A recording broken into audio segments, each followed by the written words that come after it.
Asha lived in a small mountain village, surrounded by towering peaks that seemed to pierce the heavens.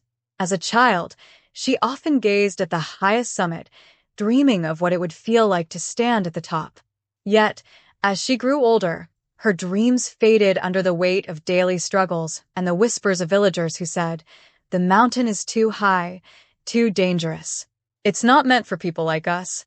But one day, after a particularly harsh storm, Asha discovered an old journal tucked away in her late father's belongings. Inside were his sketches of the mountain, filled with notes of admiration and longing. The last page read, "The mountain is not conquered by strength, but by the courage to take the first step." Something sparked within Asha. For the first time in years, she felt the faint stirrings of her childhood dream. With her father's words echoing in her heart, she decided to climb the mountain.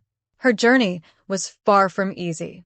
The first few days tested her resolve with icy winds and rocky terrain. Her muscles ached, and doubt crept in. Am I strong enough? What if I fail? One night, as she sat by her small fire, shivering and exhausted, she noticed a tiny sprout peeking out from a crack in a nearby rock. Despite the harsh environment, it grew, defying all odds. Asha smiled. If this little plant can survive here, so can I. Each day, she climbed a little higher, finding strength she never knew she had. When the path seemed impossible, she reminded herself of the sprout, of her father's words, and of the dream that had been buried in her heart for so long. After weeks of perseverance, she reached the summit. The view was breathtaking, clouds below, endless skies above. But what overwhelmed her most wasn't the scenery. It was the realization that the power to achieve this had always been within her.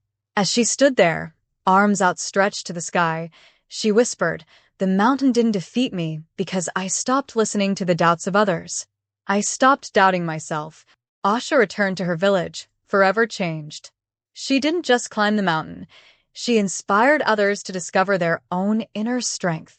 The lesson from these stories: the greatest mountains in life aren't always made of rock and ice. They're the doubts, fears, and limitations we place on ourselves. Like Asha, remember, the power to conquer them lies within you. Take the first step and watch how far you can go.